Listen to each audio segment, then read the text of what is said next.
The Right Honorable, whose reggae is unstoppable. Reggae yake will not be stopped. The Right Honorable Raila Amolo Odinga, Prime Minister. Karibu.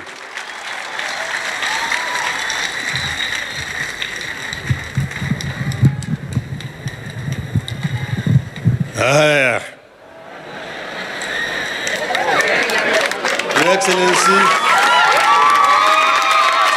President Uhuru Kenyatta, Mama Margaret, the family of mzee yetu ambaye ametoaga Daniel Toroitich arap Moi, viongozi wote, wananchi kwa jumla. Nilisema jana ya kwamba tunasindikiza kiongozi mashuhuri katika taifa letu. Waswahili husema ati mti kuu ukianguka wana wa ndege huyumba. Maana yake mti ukianguka ndege sasa kuna mahali ya kwenda. Mzee ameishi maisha mrefu, amekula chumvi. Kwa hivyo tunasherehekea maisha yake, vile yeye ameishi maisha ya kiutu na taifa letu lote ya Kenya. Amefanya mambo mengi zaidi. Nisema mimi nilimwona yeye kwa mara ya kwanza nikiwa mtoto mdogo. Wakija kutembelea Jaramogi alikuwa amewaita nyumbani. Lakini kabla sienda huko, mara mbili nilikuja kumtembelea hapa 2018 April 12. Kuja hapa na Mheshimiwa George Haniri na Mheshimiwa Bruce Hamad Sharif Nasir. Akiwa hapa, kwa swali ya kwanza akaniuliza ati pole, na akaniambia mimi pole ulipoteza kijana yako Fidel. Pili akaniambia nilikuja kwa harusi ya mtoto yako yule mwingine Junior. Alimwahidi yeye ng'ombe fahali na wajaja kuja kuchukua. Mwambie yeye haja achukua hiyo ng'ombe, bado yuko hapa. Sasa Junior atakuja kuchukua hiyo ng'ombe. Mjue na wewe. Tukakaa naye hapo, tukapiga gumzo kabisa. Baadaye tukakunywa naye nyama. Gideon alikuweko na kamketi. Ya mara pili nimekuja mwaka jana. Ilikuwa tarehe 5 mwezi wa 5 mwaka jana. Nilikuwa niambia Gideon nitakuja. Sasa nilikuwa nimechelewa kidogo, Gideon anapiga simu, uko wapi? Nikamwambia I'm on the way coming. Tulikuwa na ndugu yangu Dr. Buru. Tumekuja tena tukakuja mzee hapo. Na kana yeye akaeleza maneno mengi zaidi yale ambayo walifanya hata na Jaramogi. Kaniambia wengine walikutana na Jaramogi na Orengo pekee yake najua hiyo maneno.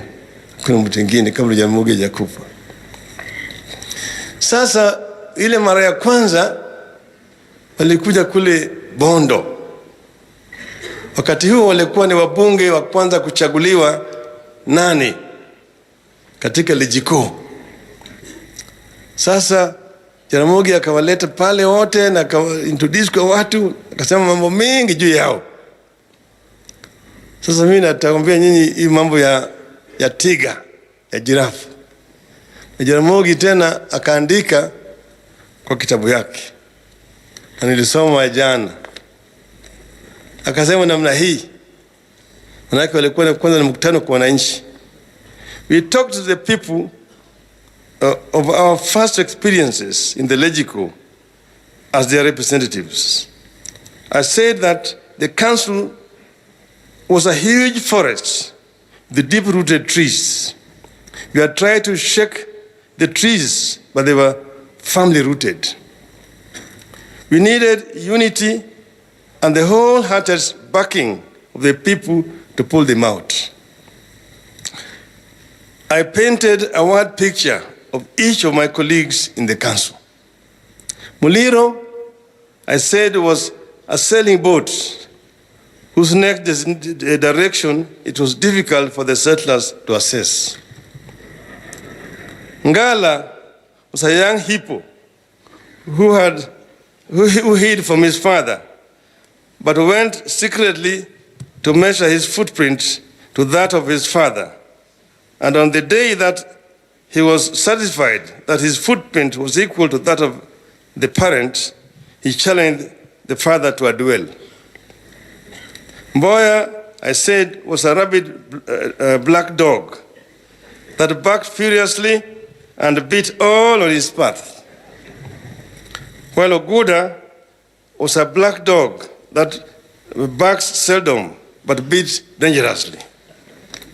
Mate was a philosopher, while Moi was a giraffe with a long neck that saw from afar. I was myself, then he said, I was myself called Mzee, the elder one. That is how Jaramogi described Moi, that Moi was a tall giraffe with a tall neck and that saw afar. Moi could predict what was going to happen in the future and warn them so that they became careful as they were confronting the imperialists. But they fought very hard at that time against imperialists. They were only 8. They were outnumbered in the Legico. But within a short time, they managed to get an increase in numbers to 14. They became 14, where the others were now added. And that way, they confronted the imperialists and fought for the release of political detainees at that time. Mr. Jomo Kenyatta and his people who were detained at that time. So these were really patriots. If you look at Nyayo, from a very humble background, you go to Sacho up there in the hills, look at where he came from. And he managed to come out from there and join the nationalist movement and become the second president of this country. It's a great thing. He came from poverty. Just like Mzee Kenyatta also came from poverty. Jaramogi also came from poverty. So nobody can therefore talk about dynasty, talk about the family of Nyayo. What sort of dynasty? What is Moi inherit? Moi struggled and died the way he died. These children are also just struggling. They're Kenyans like anybody else. Just like Uhuru Kenyatta is also just a Kenyan. And Raila is also just a Kenyan. Well, why should somebody think that is more entitled to things in this country than Raila Odinga because he's son of Oginga Odinga? Or Gideon Moi because he's son of Moi? No, Gideon has a right like any other Kenyan to vie for any position that he wants in this country.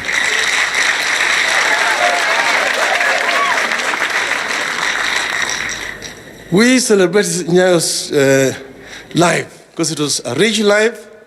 It touched so many people in the right ways. I said yesterday, me, we had our history with him.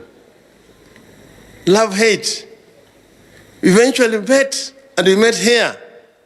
He sent Mr. Chesire to go and look for me. Reverend Chesire. And we came with Jobo Mino.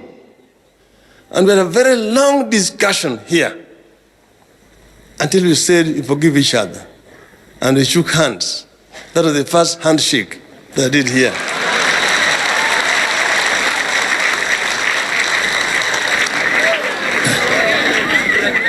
Therefore, as we celebrate his life, we want to send him as a hero of our country. And he was also a Christian, and he has also been mourned as a true Christian. But it would not be right, because you saw when they went to Lancaster House, he went there wearing a monkey's skin, walking there, and the Wazungus looked at them and they looked strange with Jaramogi. And therefore, as we say bye to Nyayo, I will judge this. I must send him off as a true African and say, Yawa parurulo, lo wangetek, yawa parurulo, lo wangetek. E woi gimicham we mari gimodong tokir kigen. Ewoi gimisha moimari gimodong tokir kigen. Choge Joey. Joey. Joey. Joey. Joey.